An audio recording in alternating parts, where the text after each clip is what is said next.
think, reflect, and please keep pushing, keep inspiring this team. Don't be satisfied because we want much more than that, and we're gonna get it. Thank you so much.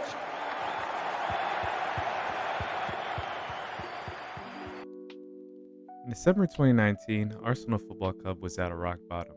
A team once known for its swagger and dominance was reduced to a shadow of its former self. Enter Mikel Arteta, a rookie manager with a vision. He transformed Arsenal from a broken team to title challengers. But today, some are asking, is Arteta now the reason Arsenal has stagnated?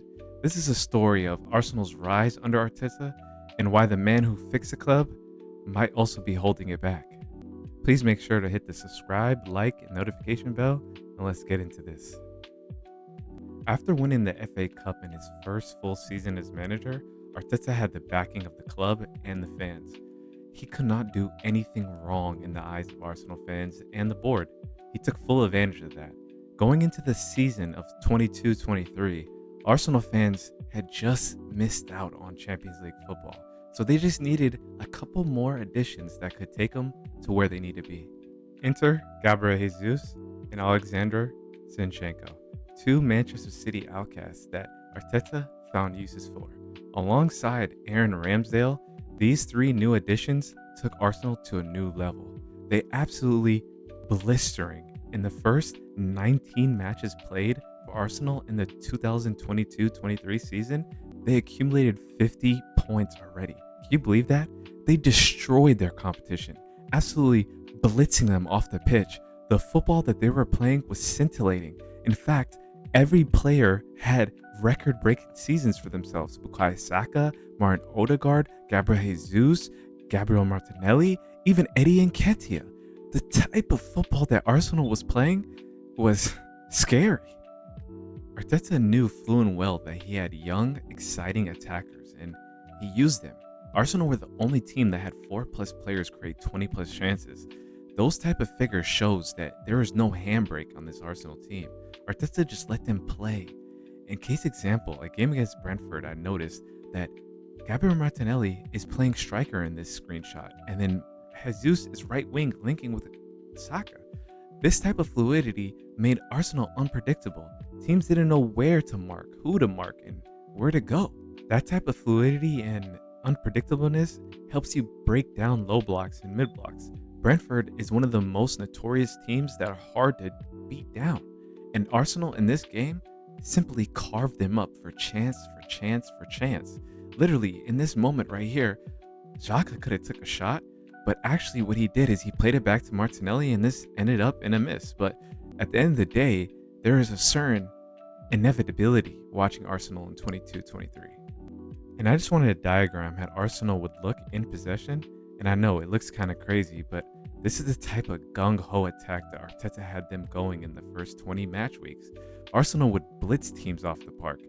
Some games would be over in the first half, and it's all because of that front five's fluidity. Arteta seemed to be peaking at the right time. But when January hit, Arsenal clearly needed some upgrades. They needed those last-minute signings that could make them title contenders to title winners. But what happened was the same old Arsenal. Instead of going for their number one targets in Mykhailo Mudryk and Moises Caicedo, Arsenal, they settled. And far too often, when you settle, it doesn't work out for you. And instead of getting Mykhailo Mudryk, Arsenal got Leandro Trossard, which he's a very good backup, but he's a backup winger. He's not a blistering pace demon that Mudryk was said to be. I mean, now we know Mudryk is not as good as what they said, but at the time, he was their number one target. And they wanted Moises Caicedo, who we can see now is possibly the best midfielder in the league. Instead, they got Jorginho, who's a steady Eddie, somebody you can depend on, but he's not going to take you to the title like Moises Caicedo could have. And with those lackluster signings and no adequate cover for William Saliba, Arsenal faltered in the back half of the season. In fact, in the last 8 games, they dropped 15 points. You can't do that against Manchester City of all teams, a team who consistently gets 90+ points. And again, Arsenal let it slip away. A season that was so promising. The football was beautiful. And at the end, nothing happened. And Arteta, instead of looking at that and thinking, you know what? All we needed was a backup center back and one more attacker to go with Saka, who was clearly showing to be the next star boy. Arteta, he went left. And the left that I'm talking about could have possibly changed Arsenal's trajectory for the next 5 to 10 years. And instead of doubling back for Moises Caicedo in the summer, Arsenal pivoted. They went after Declan Rice, beating out Manchester City for the English-born midfielder. Declan Rice brings ball carrying, ball winning, and transition stopping ability that Arteta wanted, because last season teams picked apart Arsenal whenever they could transition in. Clearly, Arteta saw that as a weakness and wanted to protect that.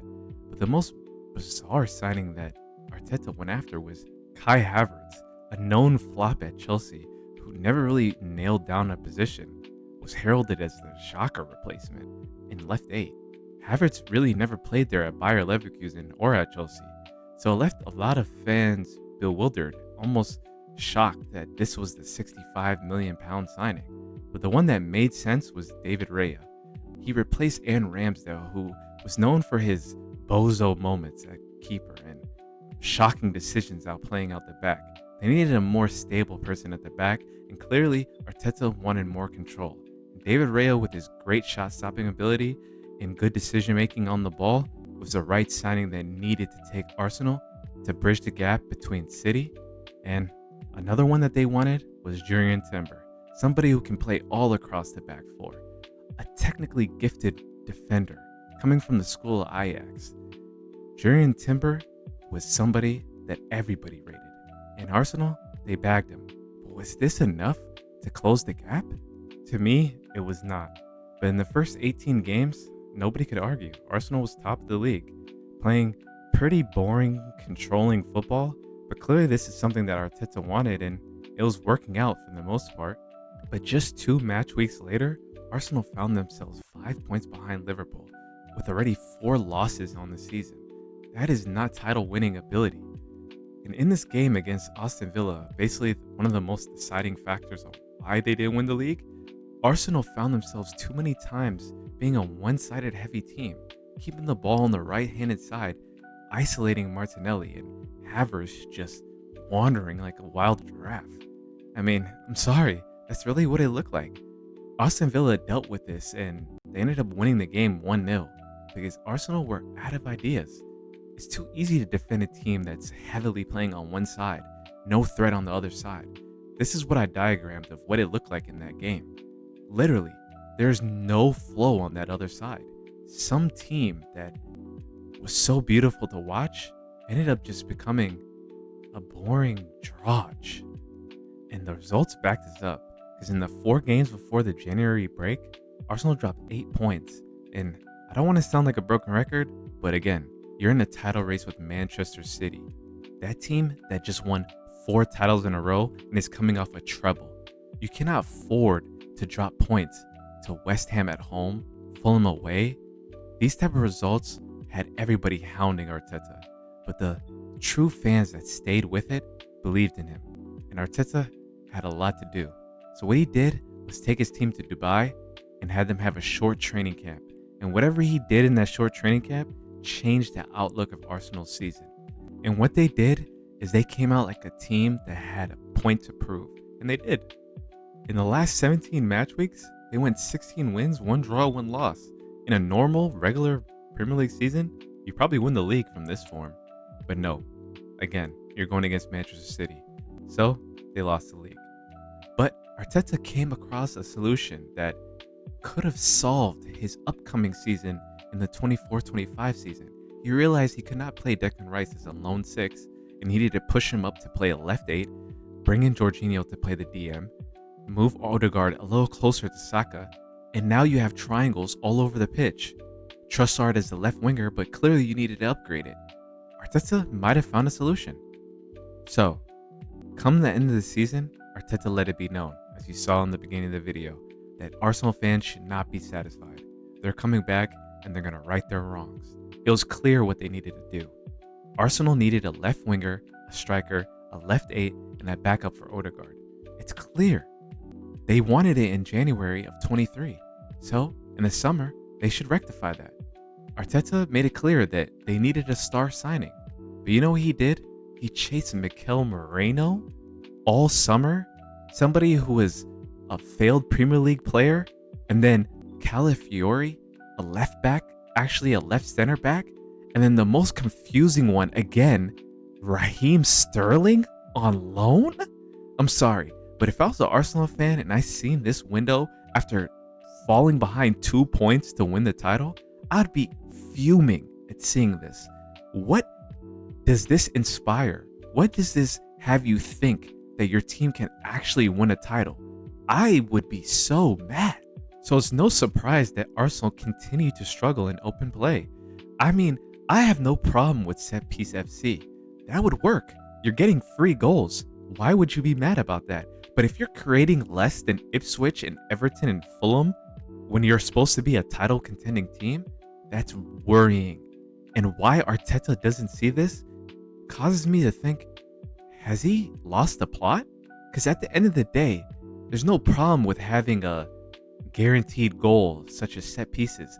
But if you're averaging 1.2 goals per game in open play and you're behind the likes of Fulham, Wolves, and Brighton, I mean, how many times do you need to see things like this to show that it's a worrying sign that Arsenal can create? It doesn't make sense, especially when you have somebody like Saka, somebody who on the right wing attracts 3 to 4 players. I mean, case in point, the recent game against Fulham, they created 0.3 in open play. I mean, it's not like Fulham was playing a deep block, they played a mid block. And the way to beat those is to have creative players. But guess what? Fulham know that Saka's the only guy that's going to create anything. Again, when you don't make the correct signings in the summer, you're left shorthanded. And if you're not going to let your team run in transition, you're not going to create anything. Something that he said recently really worried me. He didn't seem particularly happy from what we could see. What was going on? No, what it is that we have to manage the frustration and the time, because if not, we start to speed up the game when there is no room to speed it up, and we start to rush the game, and we need to understand that we start to force to make mistakes and to lose the grip of the game, and we have to stay very far away from that game. See, that mindset is fine if you find a balance, but it's almost like the ending of the 2022-23 season has made him go so far to the right that he can't let a game get out of control. Like, do you not hear him? He sounds like literally a control freak. Like, you can't control every action in a football match. Some games, you need to let your players just play. If you just have them play with a handbrake, they're going to play like a bunch of scared toddlers. And in the most recent game, Arsenal created 0 big chances against Everton. I mean, Everton played the most nastiest deep block, but at the end of the day, some teams that play deep block don't move. But Everton actually tried to counter. And there was times where Arsenal could have literally beat them on the break once winning the ball back. But as I stated, the players actually act like scared toddlers. Like they've been told, if you transition, you will be benched. Because in this position right here, you would think, oh yeah, Arsenal's going to score. I mean, look how many Everton players are behind the ball. But guess what? Ødegaard turns around. Like, I was so shocked seeing this live.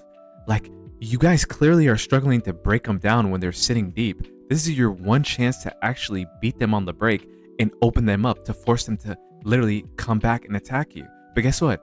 Ødegaard passes sideways. Far too often this season, Arsenal players seem to know that if they don't do what Arteta says, they're on the bench. And attackers should not know that. Attackers should feel that they have the confidence of their manager to go and create. Instead, they don't. And because of that, Arsenal is suffering. I mean, take a look at this. After 16 games, they keep getting worse. Even last season, from 22-23 to 23-24 to 24-25, every number is declining. That is a bad sign. It almost seems like Arteta has hit a ceiling. I mean, even the points after 16 league games, he keeps getting worse. Now, I'm not sitting here and saying that Arteta is not the guy to take Arsenal to the next level. His meticulous planning brought Arsenal back from the brink, but at the same time, that rigidness might now be limiting their growth. The club has stalled in the transition from contenders to champions. I mean, look at the signings. Each summer it just keeps getting worse. For far too long, everyone knows Arsenal needed a left winger. They needed a striker. They needed a star quality player. Saka's the only threat that they have in that attack. But again, he doesn't address it. It almost makes you think, does he not want someone that's willing to take risks in his front five? Because at the end of the day, the final third can't be coached. Even the great Pep Guardiola said it. I take my team from the front to the middle, and the final third is where my players show magic. Does Arteta let go of the handbrake and let his players play and sign that star attacker that makes the difference? Or does he let his ceiling be capped? The answer lies in what happens next. Arsenal must evolve again to stay competitive. The Premier League does not wait for anyone, not even a manager who saved the club. Now, you let me know what you think in the comments. Is Arteta still the manager to take Arsenal to where they need to be? Or should they look elsewhere? The answer's up to you. Don't forget to hit the like, comment, and subscribe button, and hit that notification bell for more videos like this.